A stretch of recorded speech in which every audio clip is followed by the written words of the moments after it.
going through some of the findings from this study is to just see what are other firms out there doing, what are the right answers that you can use to help build your practice and build a better practice.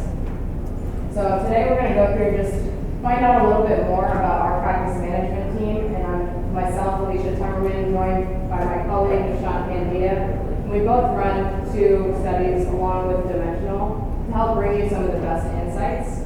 And what we see with these 2 studies is that we're able to really boil down all those findings into 3 key areas, and those being experience, service, and growth. So we'll talk to you a little bit about what we find in the areas of experience, service, and growth. But before we get into that, let's just do a little background on the studies to make you guys familiar with what they are and what they involve. All right, I'll kick it off.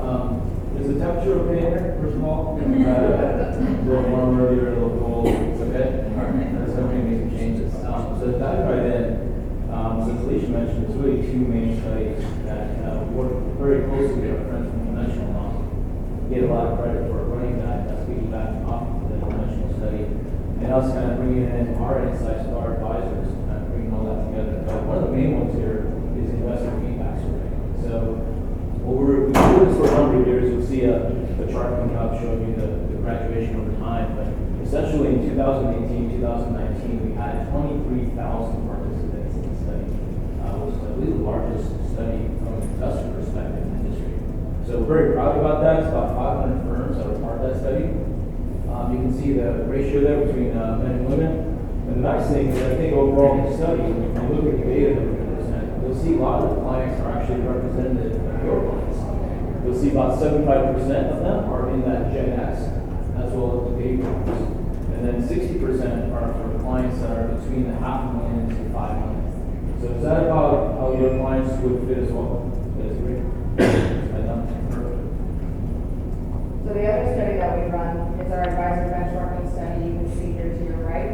So it's kind of a perfect complement to the investor survey. So the investor survey is going out asking your clients, the end investors, how they feel about working with you. The advisor benchmarking study is really looking at taking a step back and looking at your own practice and seeing how you stack up against other firms. So, we have pretty good coverage here. 971 firms participated this year. It was the first year we rolled it out and started working with FAM advisors. We expect to be doing it again next year, as well as with the investor survey, so we'll only have more data. And it's not just this last year's data. We've actually been doing this for a while with Dimensional and with our own advisors. So we have a long history of data to go off of, which for us is great because we're able to see trends as they go out through the industry and talk to you about those, bring you all of those insights. So with all that history and all of that data, let's look back at really the history of the wealth landscape, being a wealth advisor, being a financial advisor. And you probably saw this in the Fidelity study, anything Fidelity. Everyone's done great work with this pyramid because it's a fabulous concept. So we really think that in the wealth advisor space, most people started in this area where they were really money managers, pushing products, pushing mutual funds, stocks, bonds. And our goal at Lawrence Harding and at BAM has been to move our advisors really up this process. We want to get to that place where you're really providing transformations for your clients. So I think about my grandfather passed recently, and he didn't want to leave money to his individual kids. He wanted to leave money to all of us, the entire family, grandkids, great-grandkids, and he did that with his advisor by leaving a legacy. And that advisor really helped him make a transformation in all of our lives, and now for all of our lives, we have an annual family reunion, and it's now full of April. And so it's a great transformation that his advisor was able to help us with, and we want you guys to be able to help your clients with that. So what can we solve that's at these bottom levels of the pyramid that we don't need you guys focusing on in your day-to-day businesses so that you can be there for your clients and really provide that transformation? All right, so we're going to have a little bit of fun here to mix things up. So when you think about different ways that you can measure success, right? Think about a team that you might have, think about a project that you've been working on. We wanted to have a little bit of fun with the NFL quarterback. So it's kind of the middle of football season. I'm a 49er fan, been since I was 5 years old. I take my 2 sons, we have season tickets, we go every game. It's been a tough 6 years, but we're starting to get back. So it's kind of big for the guys also. We're very excited. But the point being here is the NFL is a huge conglomerate, right? how much revenue do you think the NFL brings in on an average year? 100 million, 500 million, a billion? What do you guys think? What do you guys think there? Revenue per year for NFL.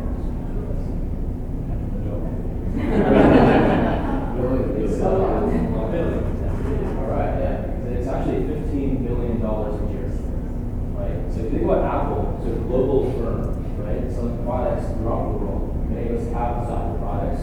They bring about 60 billion. But football is a sporting event. Many of us watch it, many Americans watch it. About 103 people in this country watch the Super Bowl every single year. There's only about 300 million in this country. So you can see the magnitude, the viewership, the revenue that goes into this. And what's really interesting about that is they're real businesses. As much as we enjoy the entertainment, they're real businesses. They're focused on ultimately profitability, right? But also providing a great entertainment. So what's interesting about that is we said, well, if the NFL is such a huge conglomerate, it's kind of like a corporation. What's the most important position? It's the quarterback, right? And how is the quarterback assessed? What does the quarterback do? How do they get benchmarked? And what's interesting is, I'm sure many of you have heard of the quarterback rating before. There's 4 equally weighted measures that go into quarterback rating. I'm not going to get into the complicated formula of this at all. What I'm trying to show you is there is a method to madness, right? Some of the formula can be antiquated, but it's based on completion percentage, yards per attempt, percentage of touchdowns per attempt, and percentage of interceptions per attempt. And the reason I bring this up is the NFL has a standard on how they benchmark quarterbacks. And we believe there's also a standard of how you benchmark your practice as an advisor. And so there's really, the question is, what are those factors that we believe? All the research that we've done with our friends at Conventional, being in the business for 30 years, working with so many of you, what are those factors? And it comes back to what Alicia mentioned. I just want to make sure we articulate this the right way and show you the importance of what we believe. It really comes down to 3 things: experience, service, and growth. And that's going to be the common theme you're going to see throughout the next 45 minutes or so, is how does everything come back into these 3 main areas. So if we start with the experience, you think about it, well, how can you measure experience? What's the best way to measure experience that your clients are going through? And so one thing we introduced this year is what's called the Net Promoter Score. How many in the room have heard of the Net Promoter Score before? So only a few, about 5 or so. So I'll tell you a little bit about Net Promoter Score. It's actually very interesting. So Net Promoter Score came out in 2003. By Fred Reichel, who's a doctor, is a partner with a research firm called Bain and Company. So this is not a lone word, this is not a this is an industry-wide research way or method of understanding clients better. And so the Net Promoter Score, what it essentially does is it asks a simple question. So in any survey that you send to clients or surveys that you guys take, there's so many different ways to figure out what questions are important. So what Bain did is they said, out of all the questions you can ask clients, the one that tells us the most, the one that carries the most weight, is how likely are you to refer? It's more important than just how satisfied are you. It's more important than saying how easy was it to use us as a service or buy our product. It's really about how likely are you to refer. So with that being said, what we're able to do is then take that question and ask the clients, and you may have seen this in other surveys you've been in, is ask the clients to go ahead and select 1 through 10, how likely are they to refer? So 10 are the clients that select 9, promoters are the clients that select 9 or 10. And so the promoters are basically your advocates, right? They're your agents. They're the ones that are going to provide you referrals. They're really happy with everything that you're working on. The passives are kind of in the middle. So those are the clients that they're satisfied, but they're vulnerable to competition. And detractors, as you would expect, are just that, detractors. They're unhappy, they're unsatisfied. But the biggest thing is that they're not going to provide referrals, but they can impede future growth. So Net Promoter Score is very simple in terms of the formula. Just take the percentage of promoters that you have in your practice minus the percentage of detractors, it gives you a Net Promoter Score. we're gonna talk about this throughout the presentation. Just wanna make sure everyone's okay. Any questions or comments or anything? We're good? Okay, so that's Net Promoter Score. Let me ask you a question here. One more thing I should mention. Is in the Net Promoter Score, the range is from -100 to +100. So anything at 0 is kind of, average. Anything at 50 or higher is considered to be excellent. So everyone's familiar with Apple. What do you think Apple's Net Promoter Score is? This is as of this year, 2019. What are you guys? 70s? Yeah, I think it would be really high. Again, from -100, +100. It's actually 47. That would be a lot higher. Anyone have Lexus? All right, Alex. Net Promoter. Okay, Lexus is Net Promoter Score is actually -9. Very surprising. It's an excellent car. Anyone have a Porsche? Someone's gonna have a Porsche. No, you got 3 of them. You have a Porsche. Great. You want to guess on Net Promoter Score? Mistakes probably look like a Lexus. Okay. All right. That's right there at 4. Positive. We're in the positive territory there. Okay. How about Honda? Everyone's heard of Honda. Okay, so that Honda. Right. 49. Right. So much higher than a Lexus and Porsche. You can see kind of general satisfaction or people willing to work for. How about Amazon? Everyone's used Amazon. In the 70s? Anyone else? Okay. -8. Wow. I was really shocked with that. -8. I don't know why I love Amazon. Okay, Costco. Any fans of Costco? Yeah. I love how Costco filters their products. Right? Makes things easy. I don't necessarily like people who shop at Costco all the time. 79.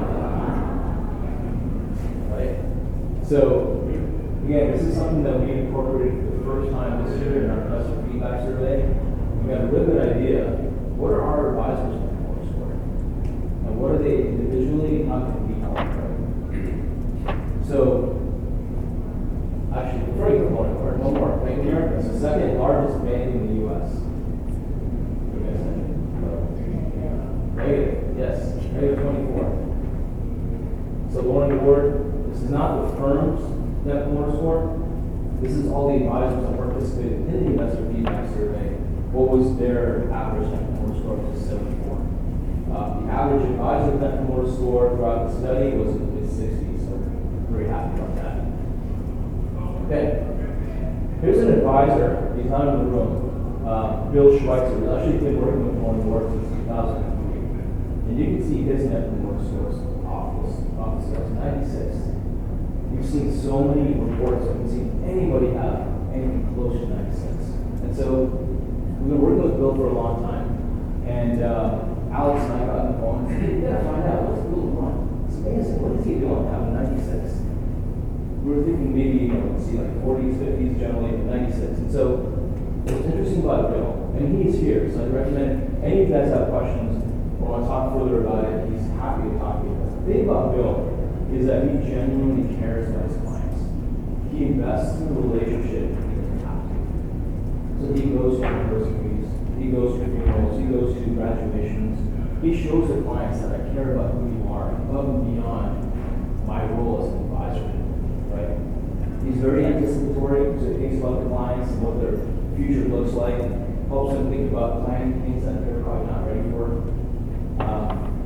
He's done a lot of things in terms of building that culture with his team. His staff told me whenever he brought this up that to make sure that he was staff all the credit, and not Bill. He has a great staff. And so we'll talk a little bit more about this towards the end of the study, but I wanted to highlight Bill there. Okay, so let's kind of get into the study now. So this is one of the first questions. What attribute do clients consider most important in the advisor relationship? Okay, so out of the 23,000 clients that took the study, what do you think the number one answer was? And you can just go ahead and let that out. Experience clients. Okay. You guys are spot on. So in terms of the average percentage experience with clients like you. Second, close to that is investment returns.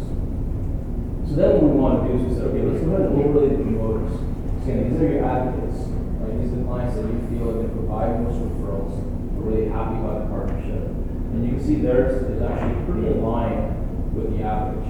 What was interesting is let's look at the detractors now. You can see a huge difference. The detractors really care most about investment returns. And I think a lot of us, I think all of us are in the business because we care about the clients. We care about their end goal in mind. And if we do that, we have to make sure that they're also paying attention to the right things. So investment returns are the biggest thing for detractors. If you look at the difference here between the promoters and detractors, it's a pretty big difference there. Let's go to the second question. How do clients primarily measure the value received from your advisor? What do you guys think?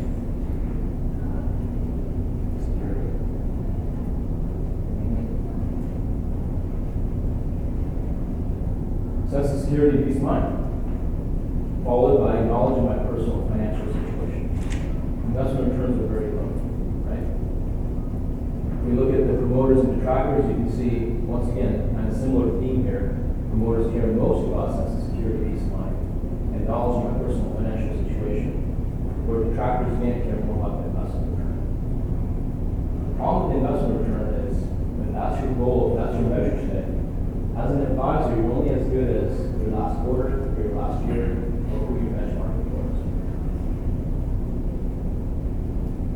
Now, let's talk a little bit more about experience in everyday life. So how many of you guys have seen these three faces, a happy face, sad face, neutral face? Yeah, probably seen it on a podium, kiosk somewhere. So this is actually a concept that was pioneered by the guy that started Happy or Not, which is a company, I think they're out of New Zealand or somewhere, but they basically, founder was in a store one day and he needed help in the aisle that he was in, and he got really frustrated that he had to go around searching through all the aisles to find help. And he wanted to give feedback and say, you know, there was no one here to help me at this time. But if he just goes online and takes a survey afterwards, he's got to write down, okay, I was in this aisle at this time, and that's when there was no one to help me. So the concept is put this kiosk wherever there might be that service touch point, any sort of touch point, and people can give immediate feedback and just track any time of day. So when we think about experience, you want to think about these kiosks and that where would they be in your business? I'll bring it back to football. I also go to a lot of 49ers games, and Levi's Stadium, their new stadium, was actually one of the first adopters of these kiosks, and they have over 100 in there today at various points when you're walking out of the bathroom, when you go to purchase your snacks or your food or your beer, and you know people are hitting it all day. They have analytics like crazy, and it's helped them improve their client experience, and now they're one of the best stadium experiences in the NFL. So it's really important to think about, I'm not saying go out and buy these and put them in your office, but think about what those touch points, what those experience points would be, where people would want to give feedback, and think about how you can improve that. And we know experience is just getting more and more important, and I'll go over some findings that we actually saw from Gartner this year, which was really interesting. So they run this study every year with all sorts of customer service-based businesses. And what you see in 2010 is that 36% of people were expecting to compete based off of experience. And fast forward into 2018, you can actually see what 81% of people are expecting to compete mostly or basically off of experience. So if you're not providing a good experience and that's how you're expected to compete, you're going to run into issues. I know a lot of people bring up fee pressure and, you know, you got to have the lowest cost, it's got to be lowest cost. You can really avoid that fee pressure if you're providing a good experience. If you look at it, you can actually see 6 out of 10 customers are willing to pay more to just have a better experience. I know I'm willing to pay more. I flew Southwest here yesterday, not the best airline to get out to St. Louis, but that's my airline, and I'm always willing to pay the extra $20 to have my early bird check-in because I don't want to have to wake up in the morning and check myself in. So people are willing to pay more for a better experience. So if you're in your office and you think you can improve some type of experience, whether it's the look and feel, whether the process, whether the operations, all of those things will make your clients willing to pay more. And what we see going forward is that actually 89% of businesses are expecting to compete compete in this area. So if you aren't thinking about experience now, make it something that you start to think about in your everyday business. And when we look at differentiated experience, this is going to pull some numbers from the benchmarking study, but a lot of firms, are providing asset management. They're providing base level asset allocation, picking funds for their clients. That's not differentiating. You're not differentiating yourself with that. That's not an improved experience. And in fact, even with just core planning, creating a basic financial plan, going through with the client, that's still not really differentiating. It's not until you start to get into the areas of advanced planning where you're working with the client's COIs, you're working on education planning, estate planning, tax planning. That's when your business is actually differentiated from most of the advisors who are out there today. And there's much more you can do on top of that, but that's base level to be able to work with your client's COIs to provide a differentiated experience for them.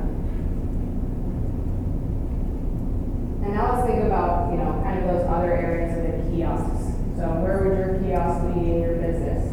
And what areas impact the client experience the most? So one of the things that I think about, because we hear it from advisors all the time, is onboarding. Yeah, you hear the paperwork. Your clients love paperwork? Probably not. So onboarding is not a fun experience for them. So anyways, you can improve this experience, and I especially think because the average firm is taking 3 months to actually onboard a new client, that's a pretty long time. That's a pretty long touch point with a client. So at what points can you improve that process for them? At least make it easier or acknowledge their pain. And if you're actually able to shorten this onboarding process from the average, you have more ability to go out there, drive business development, and bring on more clients. Another area that I'll touch on is technology. Technology has a huge part in the client experience.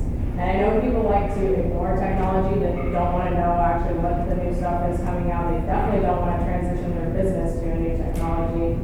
But what we're seeing is it's increasingly important.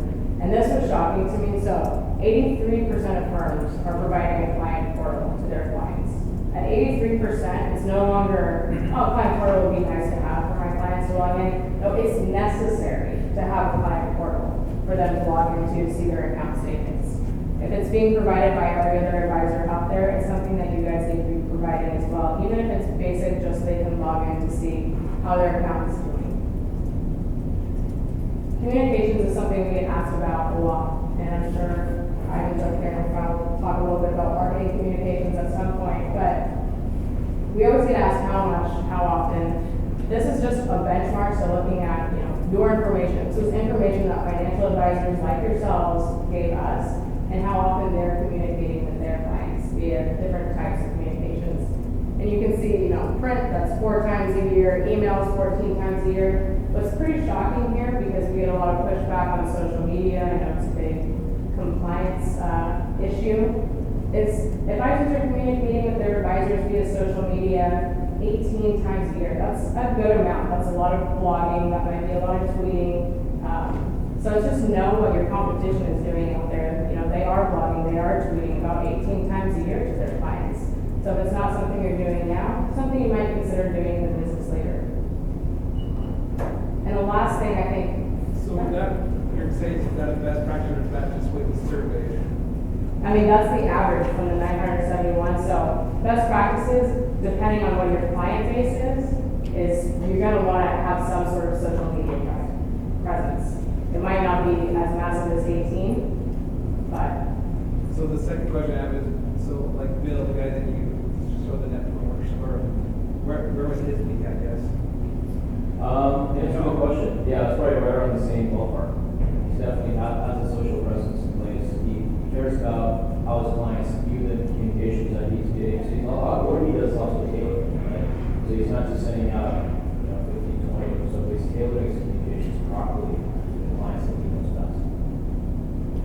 Yeah, stop me if I'm speaking wrongly on this. No, not at all. But Ivan's going to be working with firms to just really help figure out what that marketing communications plan looks like. Does your website reflect who you are and who you want to work with, and how often should you be communicating into who? So if there are questions that are, specifically to you and your clients, you'd be a great resource. Just on that, Well, because I see the numbers and then I go, well, personally, I don't like getting tons of things from people, unless there has some meaning behind them. And so the fact that those are up there doesn't mean that people like it necessarily. It means that they're communicating. That's why I was wondering if, Bill, obviously, is probably up here, maybe he's doing half that, then maybe he's doing 5. And I'm just curious if you knew, so.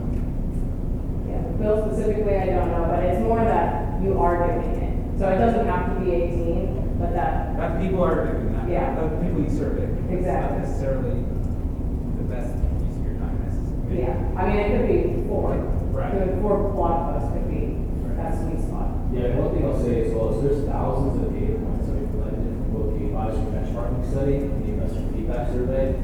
What our job is really to help you guys distill what really matters, right? There's not just what your peers doing, what do we see that's really working, right? So one thing we want to make sure you guys get out of this is, how do you think about your clients in practice a little deeper, and then come to us with these questions. We can really work with you. We have regional directors that are also available to meet with you guys, and as a team, we're here to support you guys. So, afterwards, let us know. We'd love to work with you guys a lot more. Yeah, absolutely.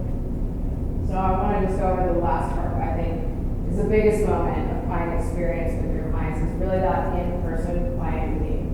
So when you're sitting face-to-face with a client, they're in your office, they can hear the sounds, see the sights, smell the smells, that type of client experience. And we survey, from the investor survey, clients to see, on average, how often do they actually want to meet with you in person. And what you found is about 4 times a year is how often your clients want to meet with you. So you take this and you say, okay, well, they want to meet with me 4 times a year, I got to schedule my 4 times a year with them. But what you find out is, 40% of clients actually only want to meet with you 1 time. So everyone's experience is different, just like everyone's advisory experience is different. Check with your clients, check in with them. Maybe it's a pain in the butt for them to drive to your office. Maybe they don't like Friday traffic to come see you. Find out what they want that experience to be, and then decide how often you should be having those in-person meetings. But it's not just the in-person meetings. There's also other ways you can contact your clients. And still, this hasn't really changed a lot over the years. We've seen some uptick in text and virtual meetings, but not substantially. So the 2 main other ways they want to hear from you is really going to be email and phone call communication. And then I'll give it to Sean to see what they want to talk about in those meetings. So just to piggyback off what Alicia mentioned, it's really important is understanding the data, but what can we do with it, right? So we actually had an advisor that was part of the investor feedback survey for a few years, and before being a participant in that, he would actually hold quarterly meetings with all his clients. Well, I'm sorry, with his days meetings. But every quarter he systematically had these meetings. And he'd spend a lot of time preparing for the meetings. The staff would spend a lot of time preparing the office. The clients, as Alicia mentioned, would drive in and out of where they're going from. A lot of time, right? And so based on just participating in the survey, they found out that he actually wanted to meet once or twice. And so he was able to save a ton of time by just getting that small amount of feedback from the clients. And you can think about other areas that can also have an impact. So one thing we will look at is meeting topics, right? So when I connect with my advisor, it's important to discuss what do you think most clients want to discuss more than the other?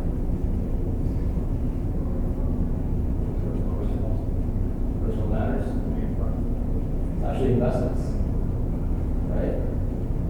We understand that clients come to you as an advisor because they need help with their finances. They really want to understand their investments. But what's closely behind is progress towards my goal. So whether you're using MoneyGuide Pro, e-money, some other financial planning tool, you've got to weave those together. And so what we want to do is give you guys an idea, be a little prescriptive here, give you an idea. If you have a 60-minute meeting, how should you structure that 60-minute meeting? You can see 25 minutes or so on the investment side, about 17 minutes on goals, about 10 minutes on current market conditions, and the rest of the meeting on personal matters. Now, we're big proponents on tailoring this to the clients that you know best, but in general, that's kind of an idea of what clients, how they want to spend their time with you. We'll be sure to share these slides with you guys as well. There's a couple screenshots going on, but we'll share it with you as well. It's in the description of your session. Oh, yeah, it's in the, Thanks, Kate. I have to say thanks to Kate and Brandon, because everyone's helped us put all this together. That's a lot of work. Okay, so real quick show, I think I asked this earlier, but how many of you are actually getting client feedback every year? Wow, okay. Our studies, only about 58% are getting client feedback. Can I ask you why? Is anyone brave enough to tell me why you're not getting client feedback? Is it time consuming maybe, or maybe you don't have the best way to?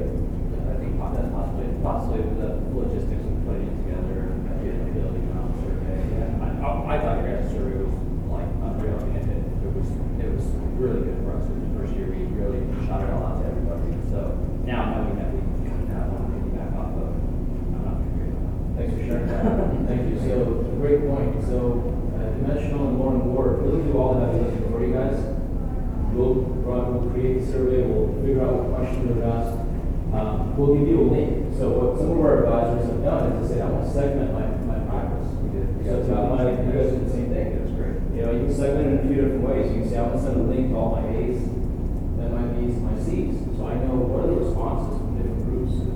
I have a few other advisor practices that say, well, we have 5 advisors per practice. We want to see what kind of consistency is there amongst our group of 5 advisors. And so they were able to separate that out. So we can give you a link for each segment that you want. And think about segmentation. Think about how you segment your practice today. You know, you might have your A's based on assets under management, right? Well, what if you could then take your A's and figure out, out of my A's, who are my real promoters?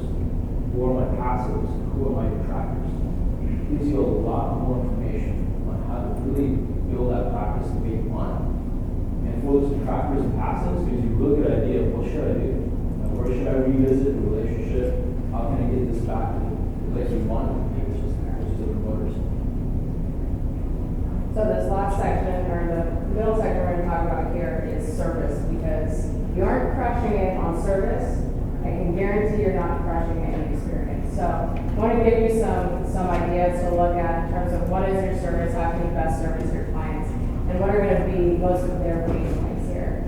So when I think about service, I just want to give you some ideas that we're going to talk about, but these are some of the top things that really come to mind, and are especially top of mind for clients.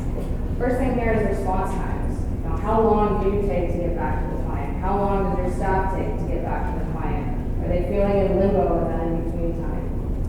Also looking at operational tasks, and not operational tasks in the way you might think about them, but operational in terms of preparing for a client meeting, you have to run the financial plan, after the client meeting, entering those into your CRM or Salesforce. So those types of operational tasks that really just take up your time of day and are really more bottom level pyramid type things, but equally as important. And then the third one here is looking at research on returns. You know, Nishant talked about how clients want to talk about returns in meetings. It's going to be a part of the meeting every time. So how can you streamline that process? How can you figure out how to get return information faster? And then lastly, the services provided. Do you have any sort of segmentation in your business? You've segmented it into certain types of clients. Maybe you do have those A and B clients. What's the appropriate number of service models to have? Or do you even need to have service models? So we're going to take a look at kind of all of these concepts. Okay, this is me. All right. So, another question here from the survey. Does your advisor respond in a timely manner? We're all looking at answers yes today. So, promoters versus detractors, same kind of concept here. You can see it's a pretty big difference once again between promoters and detractors. So I can't stress this highly enough. It's very valuable for you to know who are your promoters, who are your passives, who are your detractors, and we can help you with that. Let's talk a little bit about return expectations. There's a couple of really good questions that DFA came up with around return expectations. And we want to figure out how do clients, what do they expect, right? So what are your current expectations of returns for the stock market? So what do you think most clients selected? What are their expectations of returns? 6 to 10. You're right. 6 to 10%. Pretty reasonable, right? So that's good. 0 to 5 is good. But this is really the area that is of concern. So if you think about the market from 1926 to 2018, was that maybe numbers, like 92, something like that, 92 years. 1926 to 2018, look at the S&P 500. You look at the return during that time frame, adjusted for inflation, obviously. What would be your guess? What was the return during that time?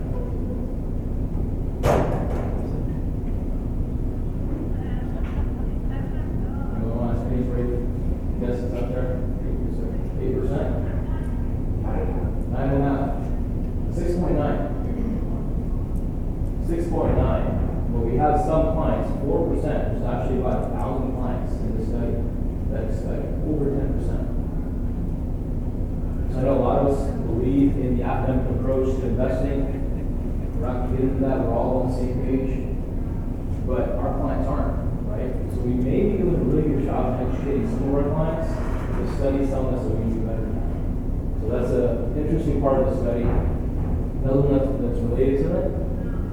At what level of negative returns would you call your advisor to make a significant change to your portfolio? The key words being significant change.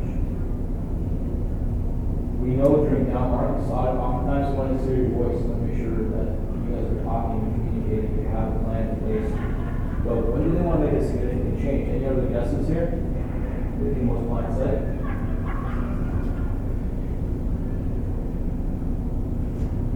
Okay, so for the most part, pretty reasonable, right? So if I look at this, I can kind of create a demarcation line over here.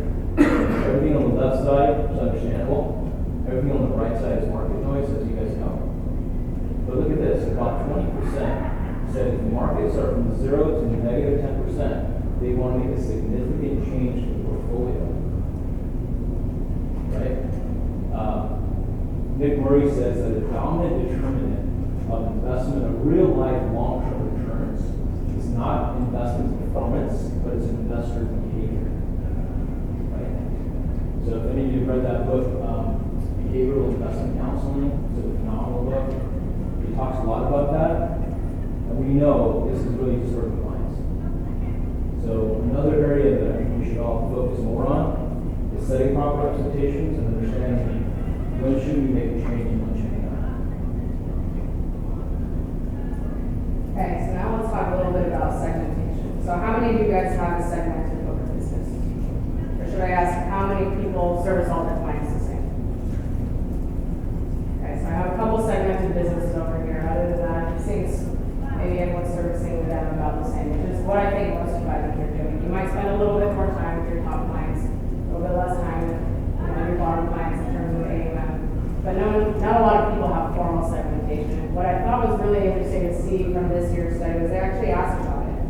How many segments do you have? What we found is the average advisory practice has 2 different segments. The interesting thing about having 2 different segments is when you go from servicing all of your clients the same to adding another segment and tiering it so you're servicing them different, your revenue growth actually increases. And it continues to increase until you get to 3. And that's really where it tops out. So we do recommend having some sort of segmentation in your business at that area of about 2 to 3. So A, B, C type clients and knowing how you service them.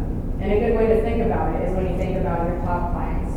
So these are the 5 largest relationships. So if you think about your 5 largest relationships in your business, how much time do you spend on them per year? Is it enough time? Is it 27 hours of time? A lot of times you're not spending enough time with them because you have so many clients and you're servicing them all the same. So our goal is to get you to think about how many segments do I have? Am I spending enough time with those top segments? And am I able to, kind of outsource some of my C-level clients or the work for my C-level clients so that I can spend more time with my top clients? Because your top clients are, again, expecting from you to help them with their transformational aspirations. Things that we talked about before, moving to that top level of the pyramid. That's really where you want to help them get to. Another thing that we're going to talk about here is technology. So this is my favorite part. One of my favorite parts of the benchmarking study is you do have to go through a full income statement. So we can see what advisors are spending and where they're spending it. And every year, this number hasn't changed, even though there's been such an increase in technology. People are spending about 4% of gross revenue on technology. Hard part about technology is it takes a lot of your time to decide what should I invest in, and and you don't want to invest in something, get on board with it, only then to have to get rid of it and get something else. So our job at Loring Ward and at BAM is to really bring to you what we think the best technologies are, what can we take off your plate. And we actually, we don't advertise it all that much, but we do tech audits with firms. And you don't have to wait until a benchmarking study to really look through what is your technology. But obviously you're going to be touched with technology in all of these areas. If they're not being provided to you now, these are all places where you might be investing in technology or spending that 4% of gross revenue. So it's a huge spend for you guys. It's something to really think about when you're buying it. And that's something we come in and we love to help with, especially this year. We did have a new technology module. We can see what most advisors are using, do they enjoy using it, and then we have our own personal ideas about, what works best with other programs. So if you do have questions about technology, we're obviously happy to help you with all of that. And so I'm just going to take a step back and going through, those top service points, because these all relate back to service. But every year in the benchmarking study, they ask advisors, what are the top challenges? And if I could bet on what they're going to be every year, I would be rich, because they never change. And everyone says they're going to change what they're working on in their business, but unfortunately these things never change. So always the top challenge is systematizing the workflow process. That hasn't changed. So how many of you guys now in your CRM use any type of workflow? We've got a few. So if you don't do it today, this is something I highly recommend. And it doesn't have to be you doing the project, it can be someone on your staff building out workflows, but utilizing your CRM to its full extent to actually build out workflows. We're seeing now increased numbers of people using workflows. So 67, about 2/3 of advisors have some type of workflow. And if you don't have one and you need to get started with it and use Redtail, we've actually built out a system of workflows within Redtail that we share with our advisors, and we'll be happy to share with you. If you don't use Redtail and you're using your own CRM and you're looking for a place to start, obviously happy to help there too. But these are going to be the top 10 most effective workflows that advisors are using. And when you look at them, they're all service oriented. These are all service topics that you have to cover. We look at this next top challenge, something that is near and dear to my heart because it's what I talk to advisors about a lot. It's hiring and retaining qualified employees. I know I always like to look at it because people are your biggest expense. We're all expensive people, so when you have to hire someone, that's a huge expense that comes out of your pocket. And you have to make sure that, one, you're hiring the right people, that you're not hiring a CFA when what you really need is a CFP, and that you're paying them the right amount. And also that you built out some sort of development plan to get them to stay. There has to be something attractive about your firm to get them to stay. So most of the time I get the question, I'm exhausted, I just feel like I'm running paperwork all day, I just don't have enough time in my day to hire someone. But they haven't really thought about why they need to hire. For the benchmarking study, we do know that over the next 12 months, most firms are looking to hire someone who's an administrative assistant or even that associate wealth advisor, that client-facing person in the office. And these are usually the two that we help out with the most. But when you figure out who you need to hire and what qualifications they need to have, you also have to figure out how much you're going to pay them. So I put some average numbers up here, but you can see for an associate wealth advisor, it's about $75,000 to $129,000. For more of an administrative person, you're looking at $40,000 to $55,000. So we have all of the data in terms of compensation. If you guys are looking to hire someone, we do have a tool that we actually walk advisors through on, can your revenue support hiring someone? Do you actually need to hire someone? Do you need to restructure? And then if you do get to that point of hiring, how much should you be paying them? What should that development plan look like? And because I get this question all the time, people always want to take a picture of this slide is, how do I know when I'm going to get to that point? What are the break points? And so from the study, you can see these are the break points when you look at your full-time employees. So most firms per employee can handle about 47 households. This is obviously all a grain of salt information. We all run very different practices. And when we look at the senior advisor numbers, we can see that it's about 100, 120 clients per senior advisor. But just some ideas of what those break points might be and when you might be feeling the squeeze. And lastly, in terms of human capital, I think it's really important to think about not just who you're hiring, how much you're paying them, when you're hiring, structure of your business. So you guys all got into this business probably in different ways, but I like to look at it from the area of the entrepreneur. You're on your own and you just want to go out, you want to help people, you want to be a financial advisor. So you start your practice, you start to get clients, and eventually you need to hire some administrative staff. Then the problem gets to, okay, now I have those 100 clients, I have those 120 clients, it's too much for me. I can't keep growing at this pace. And so you start to stagnate. Then what happens is they usually want to partner with another advisor, another firm, join up with another firm, and you get this type of model, what we call a multi-advisory model. The problem with this is you're in two different silos. Your clients aren't clients of the firm, they're clients of each individual advisor. So they don't associate with your firm at all, and you're just repeating yourself on staff. If you want to grow again, adding more staff, complicating the process even more. So what we always recommend, and what the industry is recommending, is that you start to think about your firm in terms of an ensemble practice. So when you're looking at who you're hiring and why you're hiring, that ensemble practice is what you should strive for. You want to build out advisory teams. You want your clients to be associated with your brand, with your business, not necessarily with you, so that you can step out of your business any day and they feel comfortable that they have an advisory team behind them.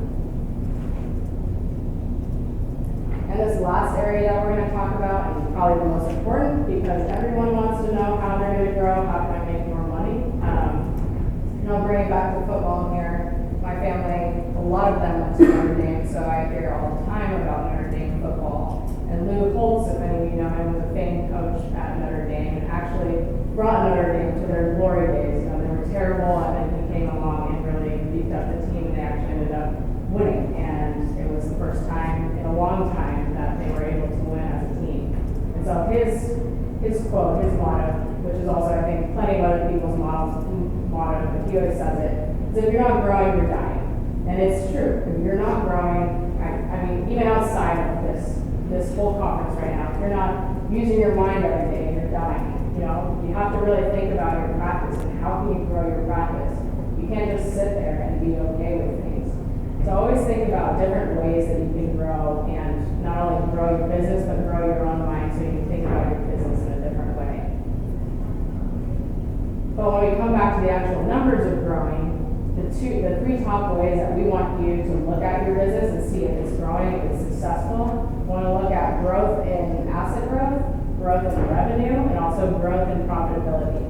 So I challenge you guys, as we're coming up on the end of the year here, if you are doing any sort of strategic planning or even thinking strategically for the next year, make this a point that you write down. What was your revenue growth? What was your asset growth over the last year? And what are your goals for the next year? This is the only way you're going to be able to benchmark yourself. When we come back to that quarterback analogy, where there are areas you can benchmark yourself, this is where you can benchmark yourself and start to track it over the years and figure out, are there things that led to this increase in growth? Maybe I segmented my business this year and it's helped me grow. So one of the last challenges here is looking at rising average age of client base. This is a direct impeder to growth. People get older, but what happens when people get older is they start to take their assets away.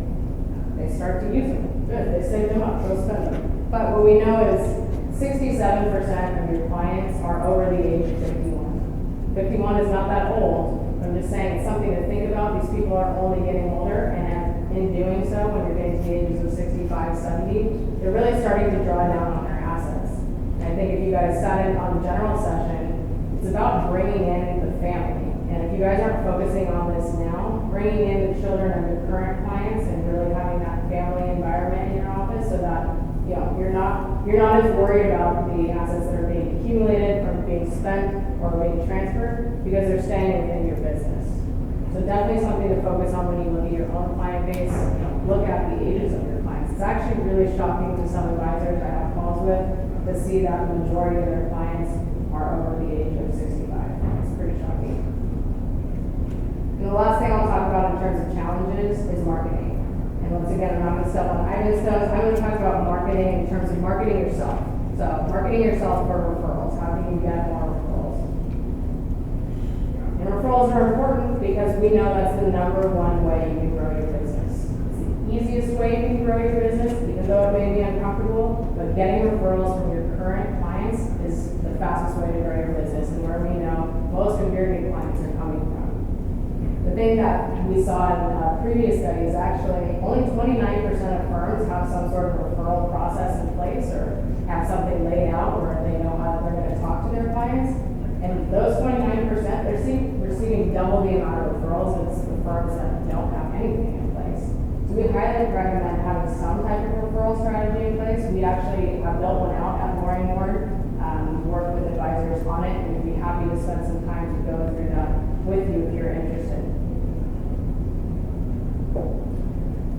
Okay, so referrals, right? It's all about helping clients help others, right? So as Alicia mentioned, we have a referral program in place with Dan Allison. You guys are interested in that? By the way, how many of you actually have a documented referral strategy in place?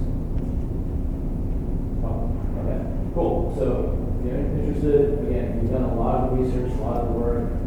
We've got a really good idea of how you can best get clients to help others that they know that need help. So referrals is very important. As we know, again, from that study, 23,000 clients, only 38% have actually recommended. Most of them are those promoters. But at the same time, what's interesting is about, the majority of the clients in here were promoters, only 38% actually recommended. So if they're true promoters, they should be promoting you all the time, right? But the important thing is understanding that there's a referability gap. Okay? And the way we look at that is, a couple years ago, we did a study, and we asked, are you willing to refer your advisor? And the Warren Gordon conventional clients, they said 98% of them are willing to refer their advisor, which is phenomenal, right? But our advisors are not getting that many referrals. So the referability gap is the difference between your willingness to refer versus your capability to refer. So we'll talk about what we can do in that in a second. So how do clients typically refer? You can see here the majority of them informally mention your name. It's probably not the ideal way of really helping more clients, right? Go through this slide here. Yeah. So why not? Our clients are not referring. And what's interesting is if you think about the things that you can control as an advisor and the things you can't. There's a couple of things here that you can definitely control. Look at this, about 22 to 29% say they've never been asked. A couple percent says they don't know who my advisor wants to work with. And 5% of the detractors says they don't know how to explain what my advisor does. Pretty shocking, right? So here's a few real clients, real comments from different age groups. All the clients have been with the advisor for over 10 years. So I live in a different state, it's understandable. Lack of connection makes me feel like I matter in the big picture. And the third one, the greatest thing about referring is you put your reputation on the line. Right? Or if we're referring, then the partnership, the service, whatever it may be, isn't as good as I expected. I'm just going to stop you there, Sean. So I bet a lot of you work with clients who are not in the same state.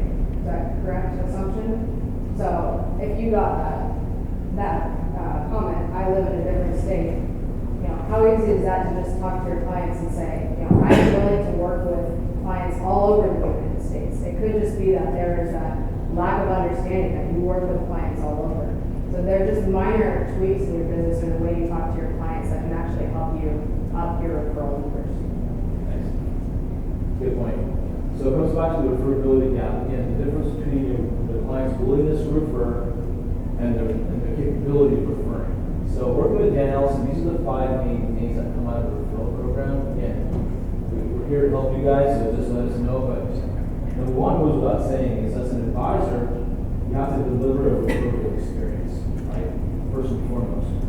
Number 2 is the clients must know what it is that you do as an advisor. You'll be surprised by some of the answers that you'll get. Number 3 is they should know who you best serve. They should be articulated very clearly on your website and your collateral. Because we know clients don't go to your website, it's process, right? They go to validate what they think they know. And they really care about, hey, does the advisor work with clients like me? Does the advisor understand the challenges that I'm going through as a physician or a farmer or whatever it may be?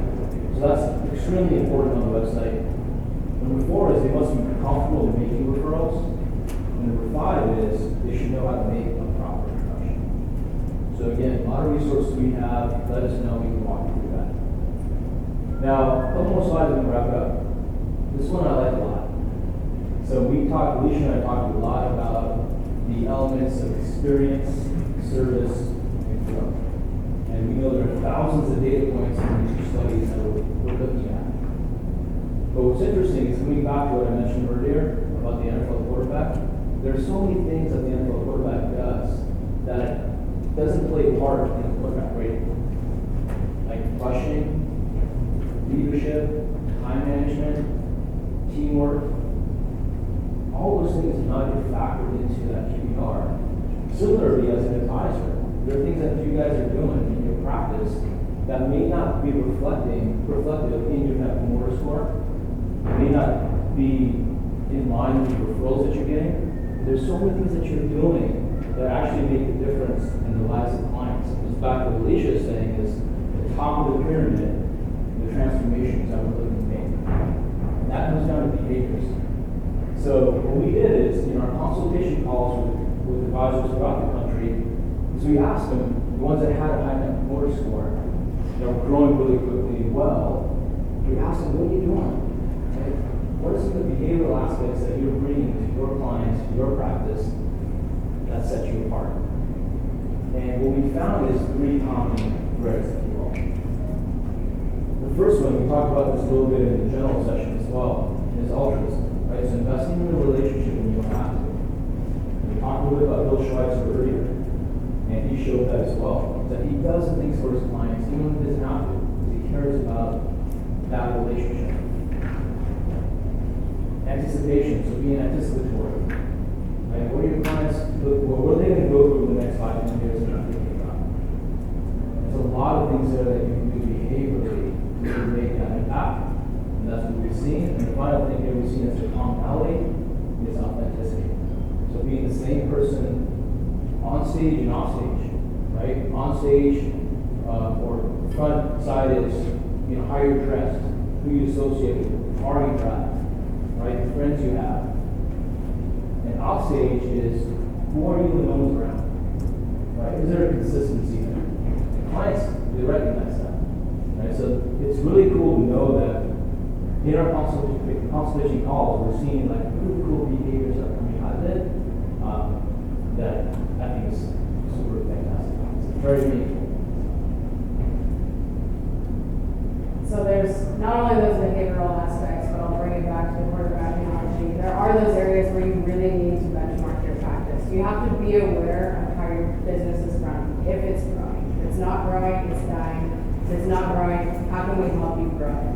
So really focus on these 3 areas, the experience, service, and growth. And if you do have questions, that's what we're here for. Our whole team is available to you, and we'd love to help you. So here's our lovely faces, and if you'd like to get a hold of us, this is our email goes out to the entire team, and we'd be happy to work